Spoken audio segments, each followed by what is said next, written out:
We're going to go live on Facebook. All right, we are live. Hello, everyone. Dr. Randall Gates, board-certified chiropractic neurologist, also a chiropractic physician at Gates Way to Health. And we're on Facebook. We are on YouTube, and I'm here with Kathy. Good morning, Kathy. Morning, everyone. Excellent. So we'll just put that. So hopefully everyone can hear Kathy. Give us a thumbs up. So today we're talking about concussion patients and a stigma of them being crazy. And as most of you know, we've been talking about concussions a lot lately. And unfortunately, it just blows my mind that this is 2019 and I still have concussion patients seeing healthcare practitioners and being told that they're crazy, that they're faking it, that they're making their symptoms up.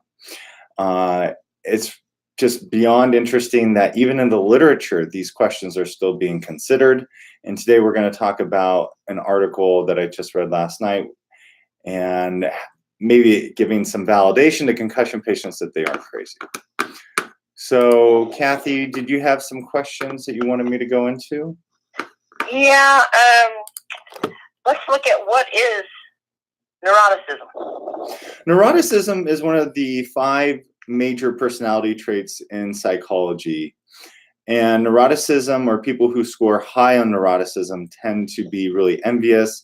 They tend to be angry, they tend to be moody, they tend to be jealous, and they tend to have anxiety. It's not a medical condition, it's just a personality trait where they have a tendency towards those types of symptoms. And so basically researchers were saying, well, you know, are concussion patients just neurotic? And maybe some of you have used that term loosely, you know, that person's neurotic or they're neurotic. I think it's used a little too loosely in our culture, but that's kind of the general premise for neuroticism and concussion. Yeah. So how does it apply in concussion then? Is this a byproduct of concussion? It's really not. And what the researchers were looking to see is basically, our post-concussion patients, were they previously neurotic? That's basically what researchers were looking at. Are people who have high degrees of neuroticism, who then get a concussion, more likely to have post-concussion syndrome? And because a lot of patients look at concussion patients, like we've talked about in previous broadcasts, where they go in, and I just read an article last night on pediatric concussion. Let me see if I can get the brain model right for both cameras. And they said pediatric concussion patients really shouldn't get MRI scans because it's of low yield. Basically, very uncommonly, do they have a brain bleed? Will the MRI show anything different than a CT scan? So there's no point in doing it. Let's save the insurance dollars for concussion patients.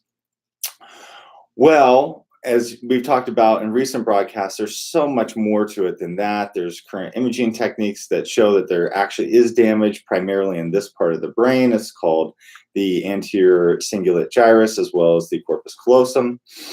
And this is the explanation for why people who have concussions develop emotional symptoms afterwards. It's why they may develop post-traumatic stress disorder if their corpus callosum figure is stretched. This is the tract of white matter, or you could think of it as wires going from one hemisphere to the next. Or the wires being stretched through here is affecting the anterior cingulate, and that's why they're feeling depressed. This is the explanation for why concussion patients develop quote-unquote emotional symptoms after a head injury. It's not because they're neurotic beforehand. Does that kind of make sense? So, yeah, so that's why some doctors think that some concussion patients are neurotic or crazy? Well, basically, you know, we focus on concussion a lot in our discussions, Kathy, so we're really well versed on it. I'm not trying to say that egotistically. It's just doctors are responsible for so much information. So, you know, they have a gazillion conditions that they're looking out for. And it's hard to stay abreast on the current literature on concussion. So a doctor sees a concussion patient, they have a seemingly trivial head injury, they come into their office, they're complaining of horrible headaches and depression, and they're crying, and they have post-traumatic stress, or they have anxiety. And then they have a brain scan and it's totally normal. So the doctor's looking at them like, what is wrong with you? You know, how are you having these symptoms? Yet I had this other patient who fractured his skull 3 weeks ago and he's absolutely fine and he doesn't have any of these symptoms. So that's led a lot of doctors to wondering if if these patients who develop post-concussion syndrome, if there wasn't something wrong with them, or they didn't have a personality trait that was, suggestive of them being angry or depressed or having those symptoms before the head injury. And that's what everybody's trying to put on post-concussion syndrome, is that you had a pre-existing issue. You had a pre-existing issue with anxiety, a pre-existing issue with depression, a pre-existing issue with ADHD, and you had the head injury, and the head injury just made those pre-existing things worse. We're finding that's not true. I mean, these questions are valid to raise, but the findings are that it's not true in terms of you being neurotic or having high degrees of neuroticism, and that's why you develop post-concussion syndrome. How complicated does it get when so many of the concussions are never documented, it seems like?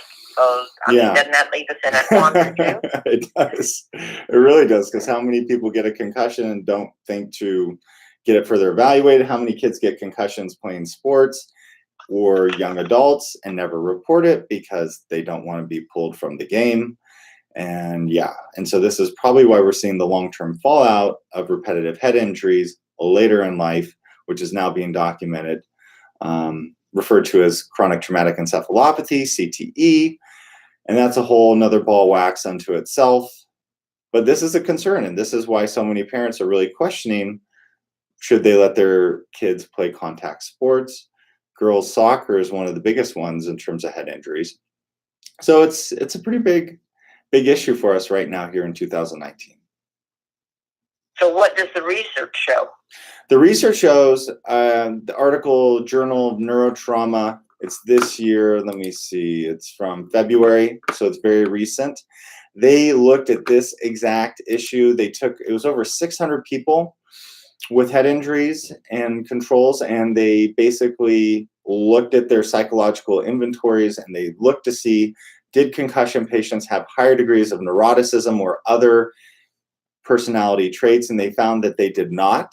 They found that concussion patients did not differ from normal people in terms of their personality traits. They found that they were more likely to be depressed or be in a depressed state after the head injury, which is no surprise because head injuries cause depression, just like I just mentioned. This area gets stretched, and then this is the emotional area that's directly infected.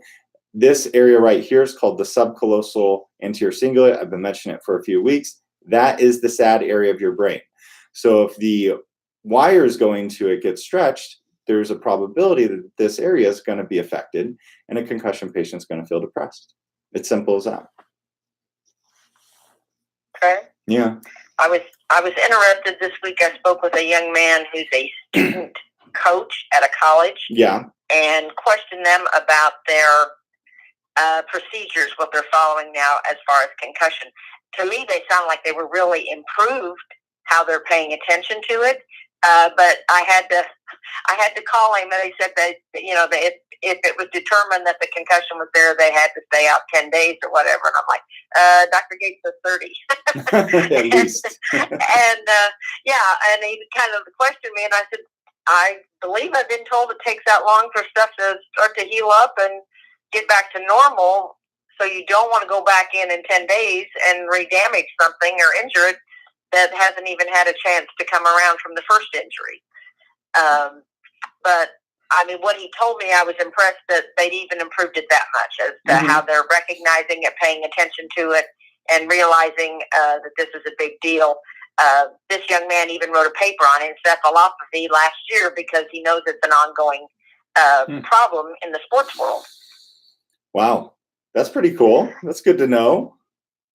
Well, I'm around enough people that do this. I see the one people who are paying attention, and then I see the other people who are like, no, we're not going to document it because, they went back in the game and whatever. So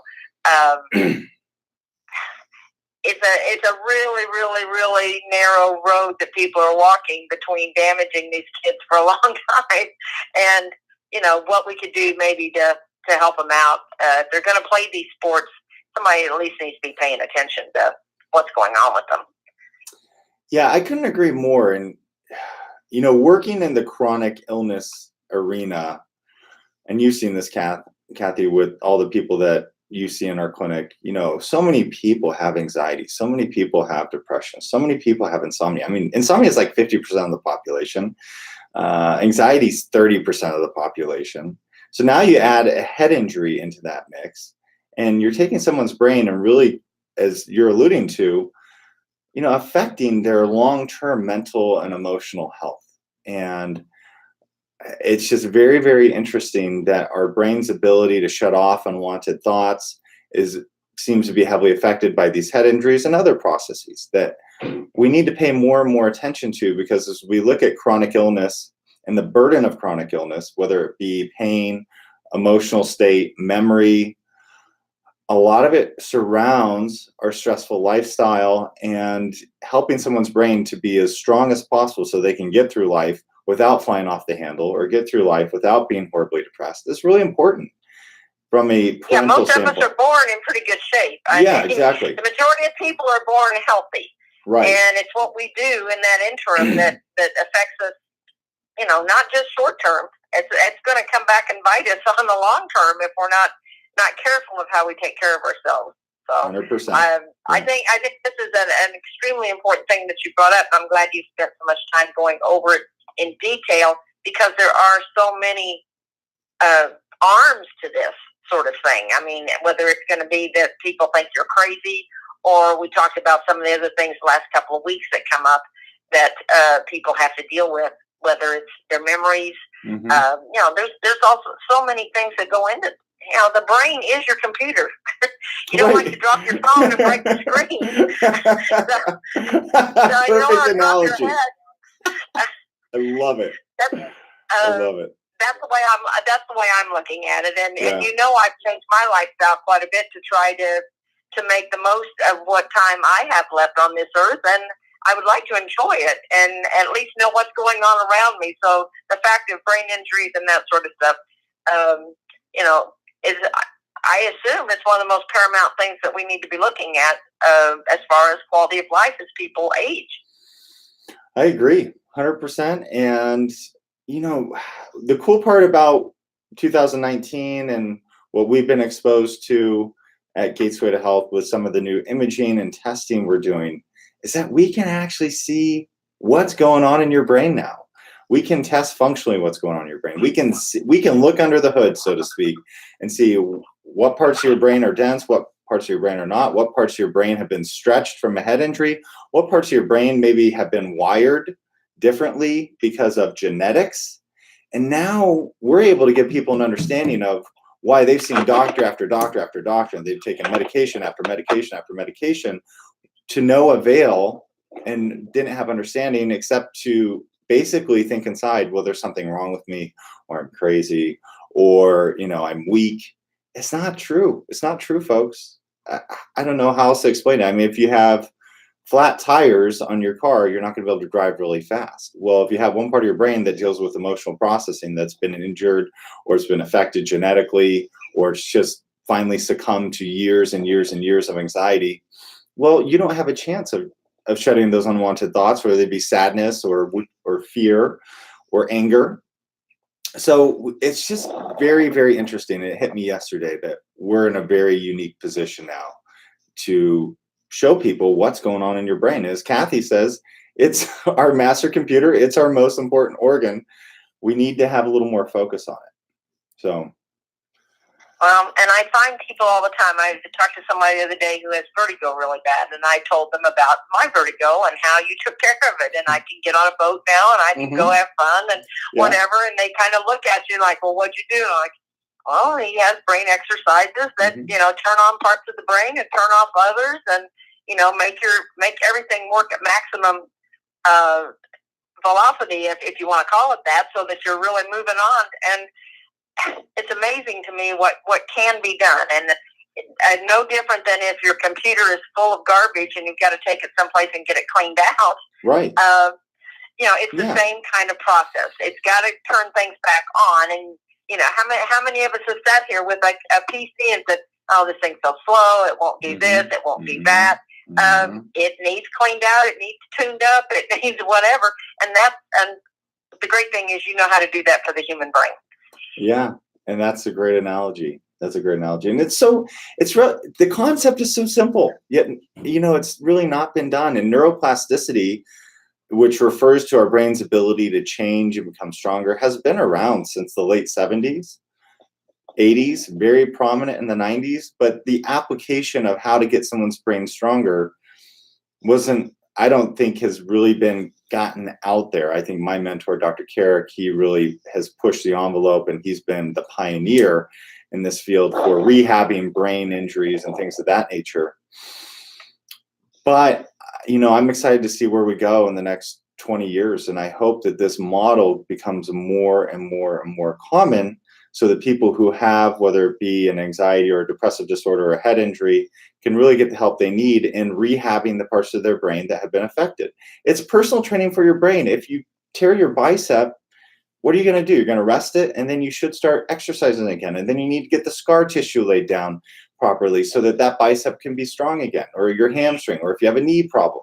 We all seem to understand that, but nobody's looking at that in terms of the brain. As Kathy, you used the perfect analogy, cleaning the viruses out of the computer, getting the computer working again. That's what we do. So I think that pretty well sums it up. Kathy, anything else you were thinking? Nope, I think that's all I have for today. Okay, well, thanks for bearing with me this morning, and we'll see all of you later on. And next week, we'll be back Saturday morning for another broadcast. Have a good day, everybody. So, end this.